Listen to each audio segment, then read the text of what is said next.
The John Anik and Kenny Florian Podcast. Gangsters, what's up, guys? John Anik, Kenny Florian. Oh, my God! You want a podcast? Great. So you have some audio on your website that nobody goes to. Here are your hosts, John Anik and Kenny Florian. Oh, well, hoping that this is going to somehow be therapeutic today. It is Monday, January 27, 2020. Episode 234 of the Anik and Florian podcast. Just a bitter, awful, horrific weekend, and the news that Kobe Bryant and several other people are no longer with us. Ray Longo is going to be with us off the top of the show today. Ken Flo is in Cardiff, Wales, doing a jiu-jitsu seminar. He'll be in the UK all week long, so hopefully some of you, our listeners over there, can see him, you jiu-jitsu practitioners out there.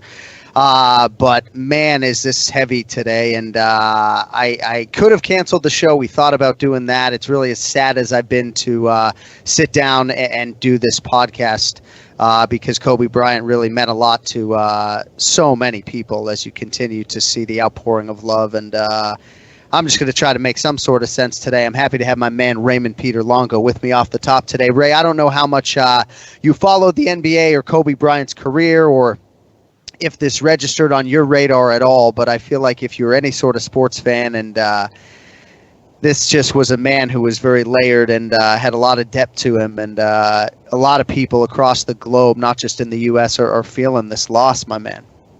No, obviously, John. Look, you'd have to live under a rock not to know who Kobe Bryant is. But what it just, even, when you're a father, you have kids, you have young kids. My kids are a little grown up, but what just a horrible, tragic, incident. Especially, his daughter was 13. She didn't get a chance to live a life. I'm sure Kobe packed more into those 41 years than anybody could pack into 200 years. But so, power to him.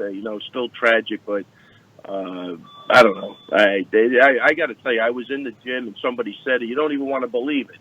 Right. And it's more for the fact that just how young he was, and again, I did not know about his daughter until an hour later. That threw me over the top, because just to be so young and to not have, what a life she would have been able to lead, with that, with Kobe being her father would have been outstanding. But I think the thing to do is to do the podcast and to honor him, and listen. Unfortunately, life goes on. We all lose loved ones. And it's horrible, but you keep them in your memories and you honor them, and that's all you can do. Brian Stan texted me this morning, and the end of his text said, it's a dark reminder to us all. And I do feel like in some respects it is that, and not that we need these reminders to give an extra hug or to profess our love to our children, but man, just such a special bond that there was here between father and daughter. And I think this second act, Ray, for Kobe, our ability to see him in his fondest light as a father. He was becoming an ambassador to women's basketball because his now late daughter had a lot of ability. She was probably going to take over the WNBA, and I don't know, man. Right. I just was so shook yesterday and today, and even up until calling you, man, I was just thinking that I didn't even necessarily want to go through with this, and that's just raw, real emotions. I was a huge fan of this guy. As a Celtics fan, I had to keep that pretty quiet, but certainly he was a guy who I supported as much as any Celtics fan can support a Laker. I got to meet him in New York City a couple years ago at that Body Armor UFC launch event, and again, he was as gracious as Tom Brady was, just a super guy. All indications are he was just an amazing father, and I don't know, man, I don't know if I was having a panic attack yesterday or what, but certainly some emotions and sadness that I haven't experienced in a long, long time. No, but I got to say, I second Brian Stam's sentiments to you. This is the time to really, we take things for granted. And if you ever get a chance, I don't know if you ever have, but read what Steve Jobs wrote on his deathbed. You know what I mean? And, we tend to, do this for one day, and then we just go about our lives and we forget about it. But if you really do take the time to learn from some of this stuff, you will become a better human being, And I think that's one of the things Jobs said when he was writing, and I'm not sure, he said there's a big difference between a human being and being human, you know what I mean? And only few people understand it, I don't know. I mean, you just got to make the most out of that time in between the dots, and I think I like what Stan said. Look, on a slightly different note, even when I was watching Bellator the other night, Right. they had that thing with the veterans on and what Jay Glaze is doing, which is absolutely phenomenal. I was unaware of it, but I think the statistics were 45 veterans a day commit suicide. Just unacceptable. Unacceptable. And the other thing Steve Jobs said, I mean, the guy died with $10 billion in the bank. You know what I mean? Worth $10 billion. Whether you're in first class or you're in the back of the plane, it goes down. They don't, there's no difference. You know what I mean? And we lose people every day, man. And you know what? That statistic blew me out of the water over the weekend. So, yeah, over the weekend was crazy. Between that and then coming into the gym and, working out and, having somebody tell you that, it's crazy. But, hopefully we become better people for it. Yeah, no, you put it well. And I also think sometimes what's great about having young children is that you have no choice but to snap out of it because your kids are around and they're watching your every move and learning. And so my daughter yesterday was like, Daddy, you seem so sad, right? And you quickly try to snap out of it, but there seemed to be no snapping out of it for me yesterday. I don't know, man. The layers to this one are really tough, just a horrifying scene. And just when the layers on Kobe started to get peeled back and all of us longtime fans started to see this father and the recent video of him and his daughter courtside talking about the game of basketball, and she was destined, of course, to continue his legacy. Jerry West, the man integral in bringing Kobe Bryant to the Los Angeles Lakers, who's known him since he was 17 years old, called Kobe a man for all seasons. And it's nice to see the outpouring of love, but this one's going to sting for a while, and I don't know, man. I don't know. Jerry West was one of my favorite ball players when I was a young kid. Yeah. Jerry West, Elgin Baylor, that whole Laker team was phenomenal. And I could visualize Jerry making that shot from where was he, half court with like a second to go. Longo. Yeah. Crazy. Incredible. That's a great book. That's a great read. If you ever want to read that book, it's fantastic. Yeah. The last time I've sat down and read a book, I know it sounds terrible. I'm reading constantly on my phone and reading articles about sports, but yeah, I could read a book. Actually, the great Ryan Russillo sent me a couple books recently. A Flame of Pure Fire, Jack Dempsey and the Roaring Twenties by Roger Kahn, and Bruce Lee at Life by Matthew Pauly. So, those are next two on my list. Yeah. But speaking of that too, John, you know what's funny?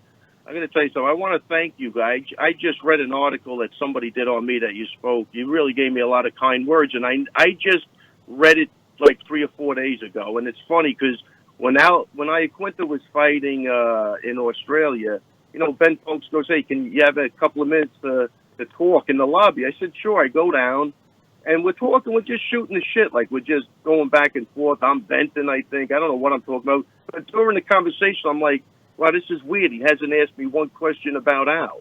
You know what I mean? And then I guess we're just loosening up and catching up. And another 10 minutes goes by. He goes, "All right, thanks a lot for your time." And I'm like, wow, that was strange. Nothing about Al.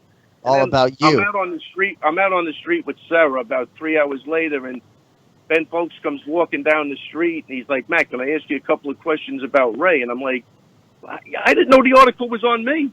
I had no idea. And then I actually just saw it, but I shout out to Ben Folks. I think he did a great job with that article. Thank you very much, and thank you, John, because I just read that you had said some nice stuff, but that was a couple of days ago. That's why I think I tried calling you. Well, so wherever we were, I think I was in Melbourne when I sat down and talked to him, and he did a piece on me, but we spent a lot of time talking about you. So what did I say? Like, what was the nicest thing I said about you? No, I think you said that we became close friends, and sometimes you call, we just shoot the shit about things, and you ask for advice and stuff like that. I think the only part I didn't like is I think you referred to me maybe as a father figure, but there you go. There's the rub right there for the listeners. That was the killer. You know what I mean? Right. Right. Hey, we're all old at this point. So, Listen, all right. So, trust me, in my head, I'm around 28. yeah, I'm hoping that I'm, not 60. 41 going on 65. Hey, before we let you go, and again, with this whole Kobe Bryant thing, it makes all this Conor McGregor stuff feel so small. Obviously, we had an animated, well-viewed show last week as you and I went back and forth a little bit. But I in the nature of spinning it forward, unless you got anything else on that, I want to know if you had any thoughts on Curtis Blades, a guy who many believe is a future UFC heavyweight champion, and he certainly raised his stock in that main event in Raleigh, North Carolina over the weekend. I mean, look, fantastic performance against a very tough and former champ Junior Dos Santos. And in the same vein, I really want to give a shout-out to Michael Chiesa, one of the really nice guys in MMA, just a great guy. He stopped by the gym a couple of years ago. I walked in, didn't even know he was going to be here. Just brightens up my day when I see the guy. He's a good dude. What a huge win for him at 170 over a former champion. So both of those guys, I thought the co-main event and the main event were outstanding. And John, just, the Conor McGregor crap is just out of control. It's like, what's the old thing? You don't spit in the wind, you don't pull the mask of the Lone Ranger, and you don't mess around with Conor McGregor fans. Holy crow, are they vicious. Dude, they come in. Dude, I don't think I can say anything. These guys are brutal. They're brutal. Yeah, you incited the masses a little bit. Hey, it's all good, though. It's all good, right? It's a good, honest back and forth, and I think people like when there's a little friction or challenge. Let me just interrupt you for 1 second. I'm trying to be thought-provoking. If these guys think I'm that wrapped up in this crap, they are wrong. And again, the Kobe Bryant stuff and some of the other stuff really brings this stuff into perspective. They better. I hope these guys are living their lives and they're hugging their kids and they're doing the right thing because, that's all that matters, man. I'm not that wrapped up in it. I try to, I like stirring the pot a little bit. It's fun. Yeah. And, try to be the devil's advocate on some of the stuff. But, holy crap, those guys are freaking, John, they're relentless. It's unbelievable. Well, hey. They like to be heard, and they have a lot to say. And obviously, I agree largely with a lot of the message. But it was fun going back and forth with you. And I actually, to be honest with you, man, I heard the numbers were fantastic. So hats off to Conor, man, because I don't even think they promoted that thing. But his personality and all the stuff that he's done in the past really made that a huge event. Because I heard they did like 1.8 or 1.7 in the prelims, which is huge. That's what we like to hear, Ray. That's what we like to hear, right? See us pushing all those narratives, Ray? You see that? Look at that. Look at that. Look at that. I think we want to tell it like it is, John. No, what do we want to cater to what everybody thinks? John, what's the saying? If you don't want any criticism, don't do anything, don't say anything, don't be anything. Yeah, and then nobody will criticize you. God, these guys are out of their minds. Well, it's to tell my daughters, right? It's like when my daughters are being bullied, for lack of a better verb, or kids say things that aren't nice. It's nice to be able to show them all the mean stuff that people say about their daddy, to put it in perspective. Be like, it's not that bad. Look at what this dipshit said about your father, honey. So, and on the Kobe thing too, right? Like, my daughter's going to come home from school today, and she's going to say, Dad, why didn't you tell me about Kobe, right? Because she's in third grade, and somebody eventually will say something to her about it, and maybe she'll understand that was the source of my sadness over the weekend. But I don't know, man. It is tough, and you really have to get your focus rooted in what truly matters. And, like, I hadn't watched the Curtis Blades fight. I hadn't watched the Blades fight until this morning, and man, was it hard to focus on a mixed martial arts fight after, this horror show this weekend, So I appreciate, your candor and being able to chop it up with you a little bit. It makes me feel a little bit better to be. Frank. I mean, you really, John, honestly, I mean, look, we could talk about this till we're blue in the face, and I think sometimes you have to constantly talk about it to really reap the benefits, but you really have to get your priorities in order. And really, there's a lot of people around you that love you, and you want to love them back. And keep that circle small, because again, there's people waking up every day that they just want to get on and bash somebody on social media. Yeah. That's their life. Yeah. You said this. They're I mean, like I did. I trust me. I really don't understand it.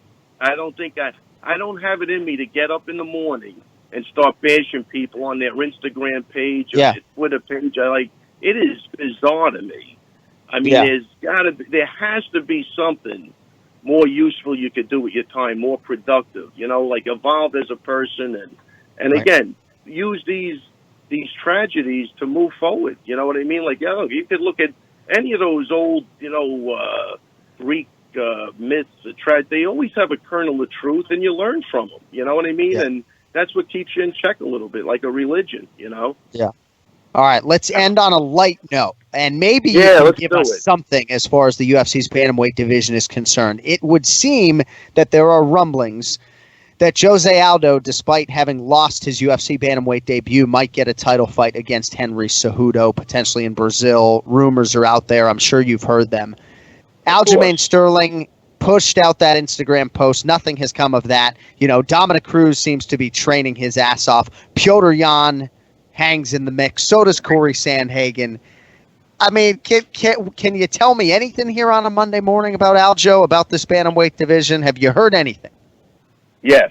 They're trying to make some you fights. Can't share they're trying to make fights with the people that you've mentioned. I think you left out one person, though. Who was it?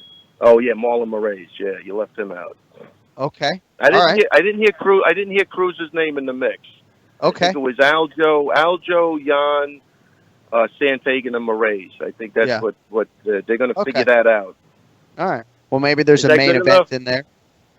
And then I'll tell you off the air what's happening. No, I'm only kidding. I'm joking. Yeah. Well, hey. I mean, that's actually pretty good insight out of you today. So, you know what? In the light of this tragedy, I had to come out with something, because if anybody yells at me, I'm going to go back to that again. Yeah. You had to bring it today. Well, you certainly did. I had to bring it. I could sense how down you are. I want to bring a smile to your face, John. Bro, I mean, You're one of the good guys. I want to see you smile. I don't want to see you down in the dumps.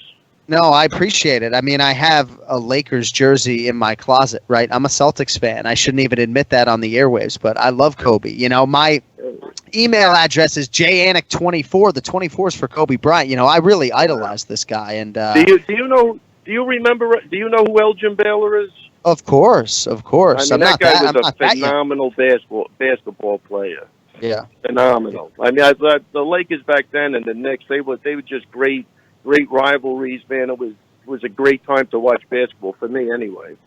If you were watching on YouTube, Ray, right now, over my right shoulder is a black and white picture of Bill Russell autographed right here in the podcast studio. Come on.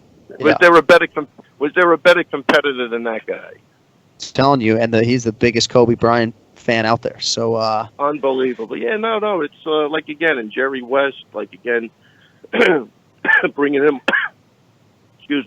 on board. It's crazy, man. But I think there's always lessons to be learned, and I think that's what we should do. We try to become better people for it. Yeah. All right, love you, buddy. Thanks for the extended time. All right. We'll talk. Love you too, man. Okay? All right, take it easy, guys. All right, buddy. There he is, Ray Longo, with us every week here on the Anik Florian podcast. All right, right back out to the guest line. If you're watching, you get to see him in all of his glory today, going hat backwards, Tony Romo style. The great Ian Parker is with us, sort of co-hosting today in the absence of the flow. We led with Ray Longo today because he, seniority, he gets the choice of the time slot. We gave him 1 p.m. Eastern, 1:30. He took the 1 p.m. slot, but it's good to see him, my man. How are you? I'm all right, man.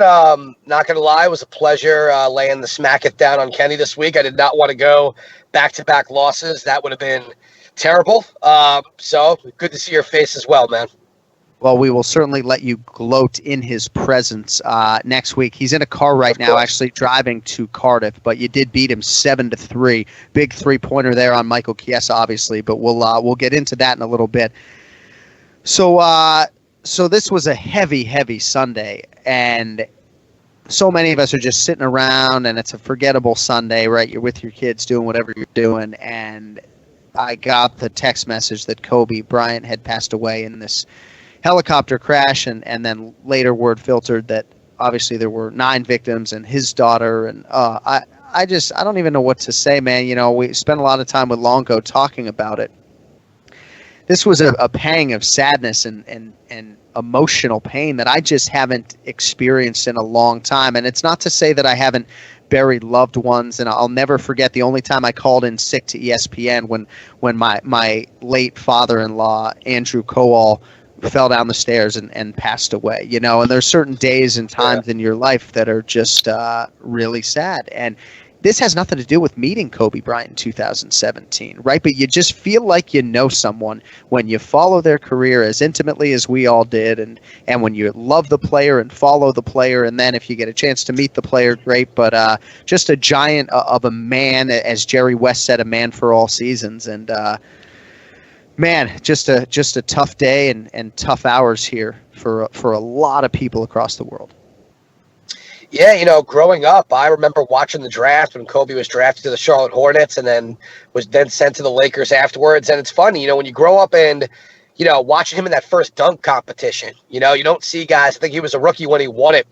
All of a sudden, you know, I used to play basketball. You start copying his moves, you know, you start drawing fouls a little differently. Everything's now like, oh, I want to shoot it like Kobe. I want to dunk like Kobe. And, you know, it's not to add insult to injury, but the way this happened. It wasn't like he died at age 87, lived his full life. You know, age 41 is really, you know, it's young. And the way it happened is like super tragic. It's horrific. You don't wish that upon your worst enemy. And for somebody who had a few bumps in the road in the public, you know, with his career, and then turned it around and really, like, you know, tried to make good and then do so much to inspire so many people, even beyond his, you know, ability, impact on the game.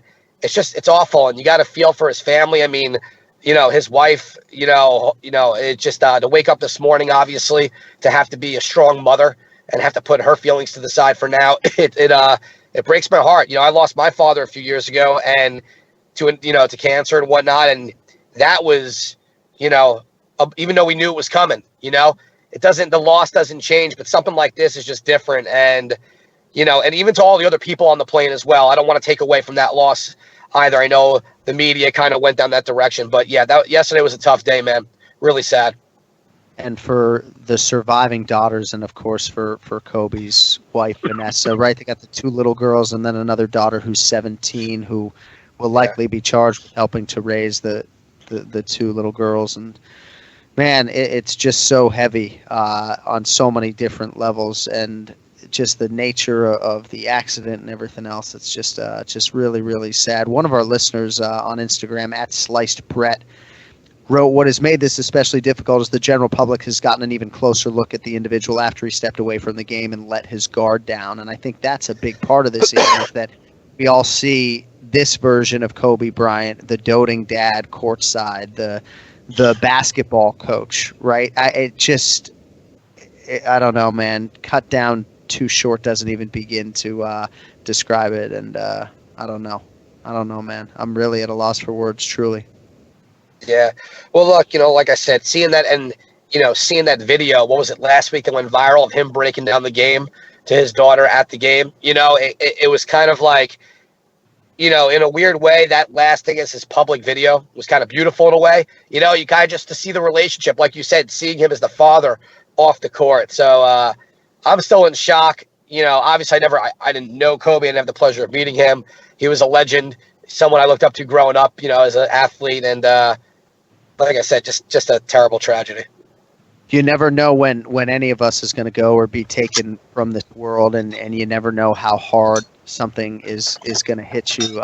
You know, I've experienced so much recent personal loss, right, with our UFC pay-per-view producer, Bruce Connell, our dear friend and colleague, Adam Geller, my former boss at ESPN, Anthony Mormile. You know, some of these names actually will register with UFC and MMA fans and our audience. Sure. And I don't know, man. You know, that's one thing they always say about getting older, is that, you know, you start to lose people in your life. And I can't believe this is our reality, that Kobe is gone. But that's the world in which we live. And in the nature of spinning it forward and trying to be an outlet for our listeners, let's talk about Curtis Razor Blades. As hard as it was to sit this morning and sort of focus on MMA, I was able to watch his main event with Junior Dos Santos. It went quite well for Curtis Blades. Your thoughts on Blades coming through as a big favorite, and ultimately what you think this win does for him in the heavyweight division? I think the fact that and I was so close, I said third round TKO, and then went in the second round. I think we just saw a growth and maturity out of what we've been looking for out of Curtis Blaydes against somebody who can change a fight with one punch in Junior Dos Santos. His takedown defense was still good. I think, that uppercut, everyone kept doing the old, every time Dos Santos missed because it looked like it was this close. And that's the punch that, he knocked out with Doom and other people. I just think Curtis is figuring out his identity, and I think the confidence is huge there. Don't change who you are, where the path has been, because you're going against a legend like JDS, right, who can change the fight, right? So he was really using the jab, was working great, as I said, to set up for takedowns. That threat of that takedown was phenomenal. His speed was there. And once he got out of the way of that punch, and even ate one from Junior, he shook it off like, all right, this is nothing. And Junior just seemed like he was on his bike kind of the whole time. Not a lot of real aggressive offense. I think he was just so worried about being taken down. And then in that second round, he landed that right cross in the knees, and then he finished. And that was a big statement. I think finishing Junior Dos Santos in the third round really catapults him to the top. I don't think he's next in line, but I think that cements him as a top 3 guy for sure. I love the killer instinct with those knees, right? I mean, obviously the right hand was the seminal blow, but to go in there all vicious and violent with those knees, he's super agile, right? Great frame, I think, for this division. I don't know what he weighs in the 230s, even less. What does he weigh? It's in the 230 range. And you know what's funny? We've seen a lot of guys at heavyweight outside of like the Brock Lesnars that are just super freak athletes. Cain Velasquez was at his best at 235. They maintain the size is there, their strength is there, but that speed is such a factor at heavyweight. And I think that's what makes Curtis very special. Super athletic, fast, big, and he's putting it all together. I mean, not to rant, but when he first came into the UFC, he was really just a strong wrestler with good ground and pound. That striking game, that Muay Thai game that he's worked with Bang has really come a long way, and it's showing.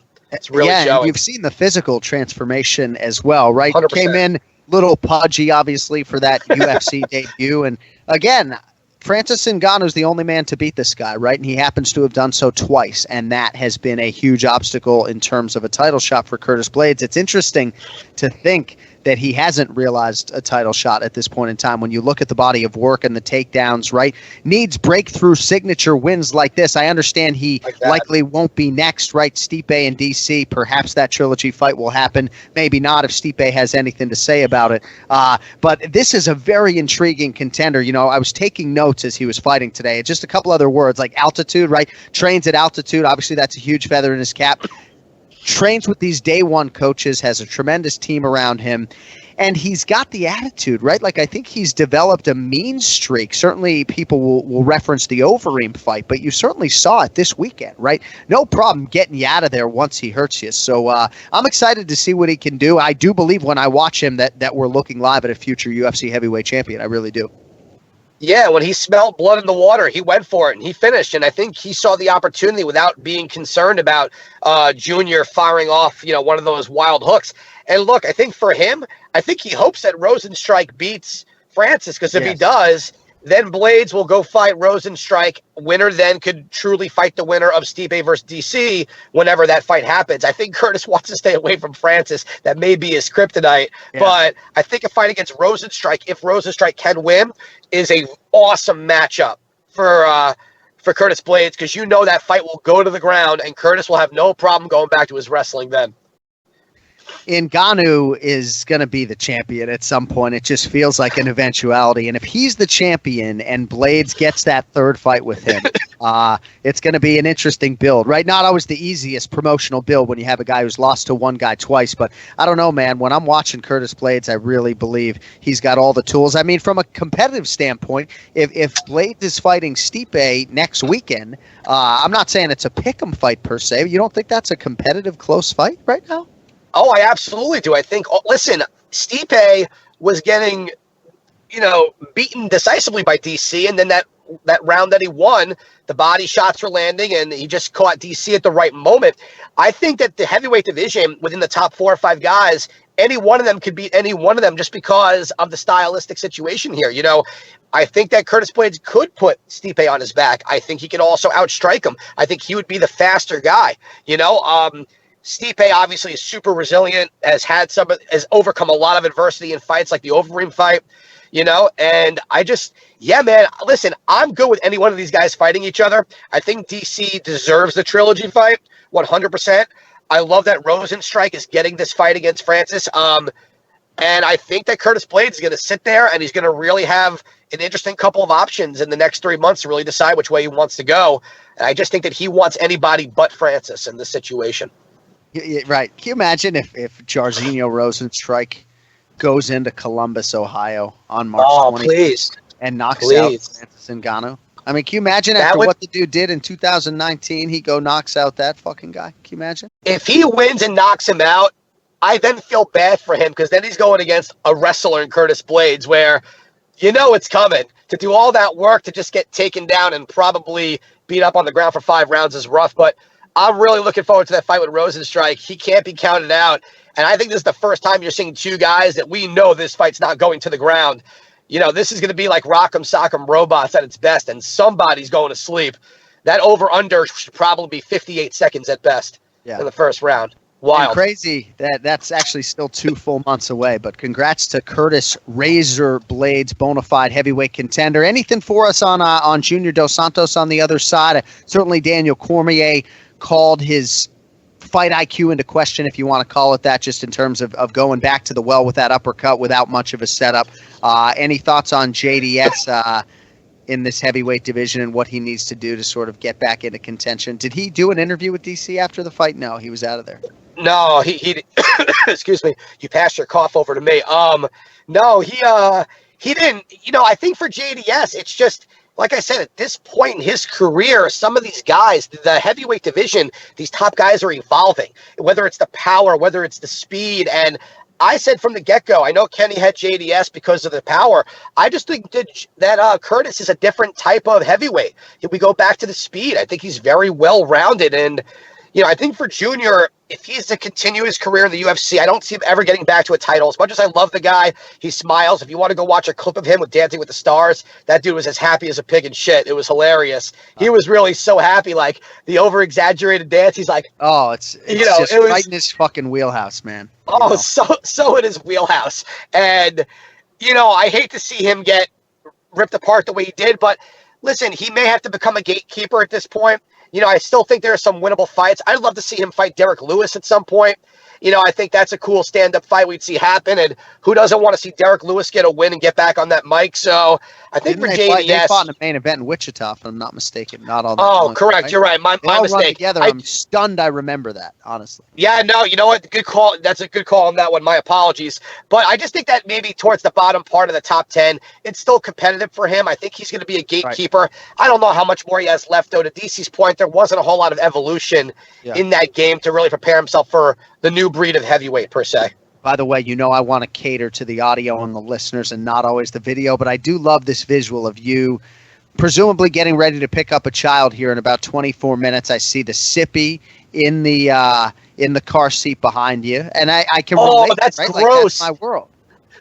That's my daughter's milk from this morning. I guess when I dropped her off. I thought it was water. Now I don't think it's so cute. Oh, all right. So it's an air conditioned car. Let me ask you this: if I take a sip of this right now, is that the punishment paid off for Kenny?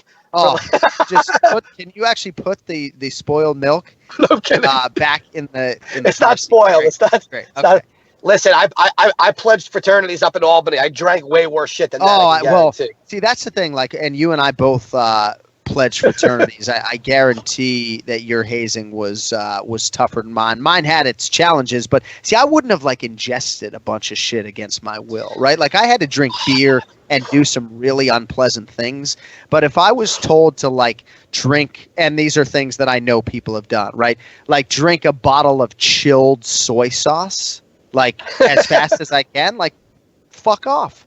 Here, you can't do it. You throw up. It's this bowl of mayo. It's like I'll just see myself out of your fraternity house and go find another place to go party, right? So they would get us to the brink, but never stuff that was just so absurd that you wouldn't do it, Mine was pretty absurd. I honestly did things because I was so afraid of what would happen if I did try to leave. And there were guys that were literally Obviously, I'm not a big guy. You see me, I'm 5'7". I was probably 120 pounds soaking wet freshman year in college when I did this. Yeah, but you're a wrestler. And these dudes, yeah, no, I was a wrestler, but some of these guys were state champion wrestlers. They weighed 230. They were all on steroids. They were definitely all yoked up before they came into the basement. Listen, it's just, they tell you to line up and you got to, one time they said either I think it was eat a bowl of mayo or drink someone's bong water. And I'm a bad vomit guy, dude. Dude, when I used to smoke weed, I've definitely thrown up from bong hits. So when I smelled the water and I gagged, I said, "What's my other option?" The guy goes, "I'll put you in my dog cage and I'll treat you like one of my dogs." And I was like, "Oh, I'll go in a dog cage." And then he kicked it down like 7 steps while I was in the cage. And I was kind of like, when I got to the bottom of this, I go, man, if there wasn't like 3 weeks left, I probably would have like lost it. But yeah, that stuff's gross. But I definitely ate some stuff, drank some stuff to like save us from having to do more. I was the hero. I was like, yeah, I'll eat that 6-week-old grilled cheese you found on the couch. Because the minute I ate it, I would turn around and just fucking puke. And while you're throwing up, they leave you alone.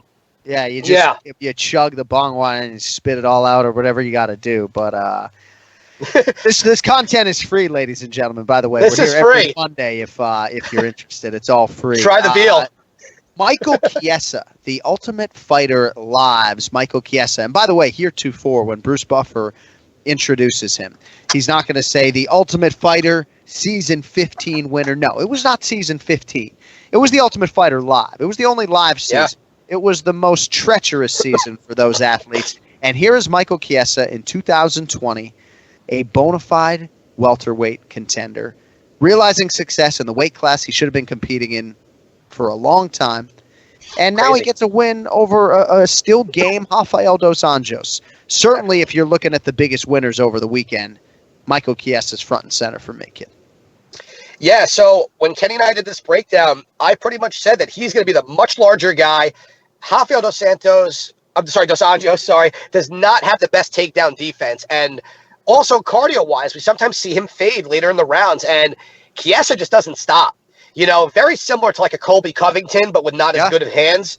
He just doesn't stop. And I felt like if he could make this dirty against the cage, literally I said he could put his left leg in, sit against the cage, ride the back. He almost had the submission when he flattened him out in round 1. That's exactly how I saw the fight going. I didn't think that RDA was going to knock him out or land because Chiesa fights very smart. He knows he's not a good boxer. Those punches he throws them with caution, even to set up the takedown. Right. But he also has such a strong reach most of the time that when he gets popped, by the time these guys actually reach his chin, the power is really not there. He's getting, so for Chiesa, this was a really, if anyone in the top 5 or top 7 to take on and be an underdog, I thought this was a good matchup for him. I really thought he was going to take advantage of the ground game. And, man, that pace he set, I love the exit interview, bold call out, That's going to be a crazy grappling match. But great win for him. And by the way, it's funny you mentioned the live Ultimate Fighter. To this day, I remember the best bet I think I made at MMA was Ali Aquinta underdog to Miles Jury. He was plus 225. And I was like, holy shit, I could bet on the Ultimate Fighter. Let's go. I remember, that was awesome. That was really the first time. I remember James Vick ended up placing a big bet on Michael Chiesa against Ali Aquinta in the final because James Vick had just finished competing on the season. They were all broken down, but physically Aquinta was limping around the palms, could barely walk, and was a nice hit by James Vick when Chiesa was the underdog against Aquinta in that tough live final. But dude, does it blow your mind that Chiesa used to really make 55? Because I swear he weighed like what they say 193 in the cage that night. Past Saturday night? For me, it's a long line of these guys that stare death in the face to make that weight class. And just next to no body fat and just really just sad state of affairs that it happens as often as it does. But I think we're trending in the right direction. When we sit down in our fighter meetings on Thursday, we're sitting across from a lot of guys who are competing at their natural weight class. And sometimes doesn't work out in their favor and they're inclined to move down. But I digress. But yeah, Chiesa welterweight, I think can be a real problem. You say, he knows he's not a good boxer, and I do agree that there are limitations to his stand-up game. Are you saying there's a definite ceiling to Chiesa at welterweight and that you don't necessarily like him against guys like Covington and Usman and Masvidal and everybody else, or what?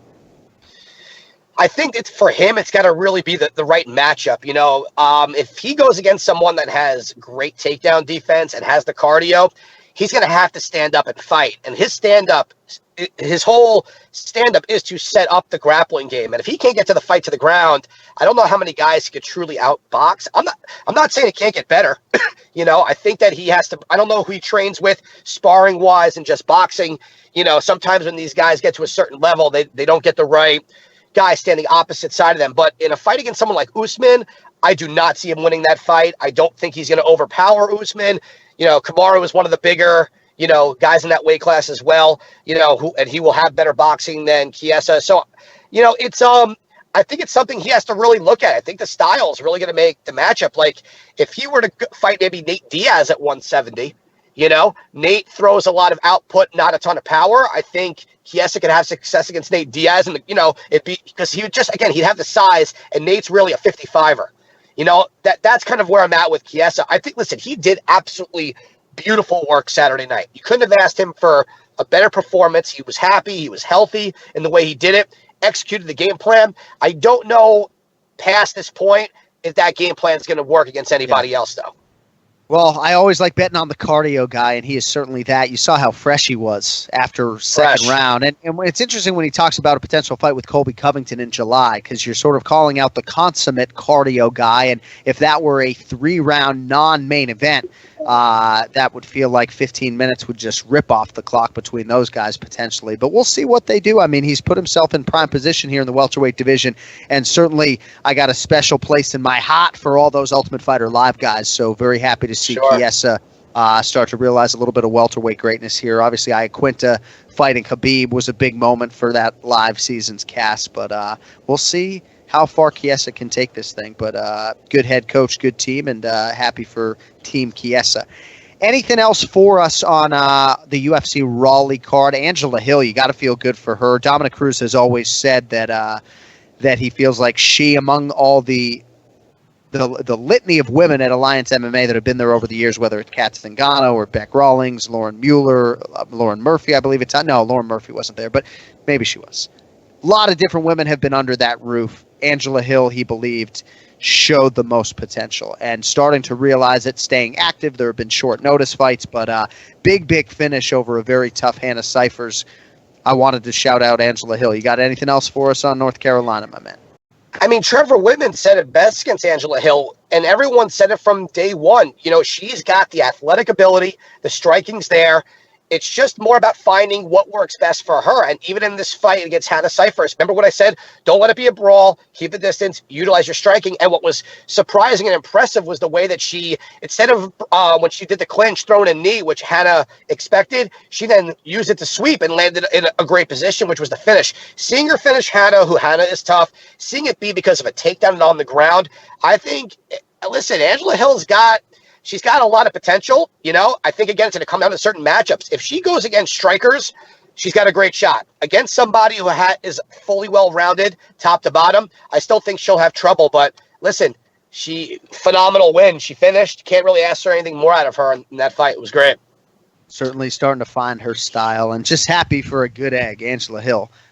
With a big win over the weekend in the strawweight division. All right, before we let you fly, my man, so we didn't get your thoughts on Conor McGregor a week ago, so don't necessarily need any thoughts on the performance unless you have them, but give me the short and sweet on who might be next, how realistic you think the Masvidal fight is, the calendar, which is a big part of this equation as well. When do we see Conor McGregor, and who do they lock that door behind him with? I think scheduling is going to be everything right now. I actually like that he said that the Khabib fight will always be there. I agree. If Khabib fights, wins, then you have Ramadan. Conor doesn't want to wait till what? So he said September or something like that, if I'm correct. I honestly think that a fight against Masvidal or Usman is the way to go, because whether or not, if he loses any one of those fights, we still have that Nate Diaz trilogy waiting for us whenever we want it. And that's what Conor did by setting this up. it depends on what Conor wants. Does he want a title at 170? Does he see the style of Kamaru Usman? I really think the best fight for him right now is going to be Masvidal, because that fight won't go to the ground. That will be a striking fight and, a stand-up fight. And listen, one thing Conor shows us, the man could keep that fight standing. He could beat anybody, And I have been very hard on Conor McGregor on an overall standpoint in regards to, who he's fought, matchup style-wise. And people talk about Justin Gaethje. The thing is, Gaethje doesn't utilize his wrestling at all. If he did, I think he'd be a very dangerous opponent for Conor. But I think the fight with Masvidal is probably what happens next. I think Masvidal wants money over Kamaru Usman. Is Usman injured? I know that was a rumor that came up, but he kind of disputed that. I don't know. No, I know he just competed, but yeah, I think he was in a cast, if I'm not mistaken. But let's also not forget he had the hernia surgery after the Woodley fight. Competed last month in a 5-round, near 5-round, just grueling war. Listen. I mean, let's give him some time, Ian. You got to go pick up your kid anyway, don't you? I got some time. If you're going to throw enough money at Usman, he'll heal up real quick for Conor. Well, I think they do. Aljamain Sterling, sorry to cut you off, but sort of had this cryptic tweet, right, about, I might be back sooner than expected, and Longo was sort of trying to break some news without breaking news on the show today, right? But yes, certainly guys can be incentivized, whether it's a financial thing or a main event or money or, opponent, whatever it is, they can be coaxed into coming back sooner than is ideal, and certainly for Usman. I mean, listen, if you're Kamaru Usman, they say, hey, we're going to give you Conor in 8 weeks, you good? Fuck yeah, he's getting up off the couch and he's going into the gym. However, I do think the Masvidal fight is going to be what happens. Would it be when? I don't know. I think that's the fight to make. A lot of people, if you don't mind me addressing this real quick, a lot of people forget the whole fix thing. That shit wasn't fixed. If you watch that fight closely enough, when Cowboy ducks that left cross, that thigh of Conor hits him right in the face, threw Cowboy off. Those shoulder strikes added. Cowboy never recovered. The kick was there. Conor implemented his game plan, whatever. I just think that right now, people should give Conor the credit. He beat Cowboy in 40 seconds, regardless of whether you think Cowboy's washed up, however you want to call it. Crazy. Conor did the right thing. He did it, showed the respect. I love this Conor. I love this humble, respectful Conor. He could sell fights without being an asshole. It's kind of nice to see. But like I said, I think the Masvidal fight is what we get next. I think both of them wanted the two biggest stars right now. And like I said, I think it's even if Conor loses, he still has a Nate fight. I think we speak for everyone where we want that trilogy to happen before both guys retire, regardless. I just want the turn and burn. I want the quick turn from McGregor. I want the fighting season to continue. But I know. It's a lot of options for Conor McGregor, and we got to get out of here. Thanks to everyone out there for listening, watching the show, helping us get the word out. The new YouTube channel is live, and we are back with you full force next Monday, February the 3rd. Ken Flo is back. Full preview, predictions for UFC 247. Jones versus Reyes. That is coming up Saturday, February 8th from Houston, Texas, live on pay-per-view. With that, for Ian Parker, Ray Longo, TJ DeSantis, Mike Heck, John Ansan. So long for now. We will talk to you in less than 7 days. Until then, be well, be healthy, be safe out there. Don't text and drive.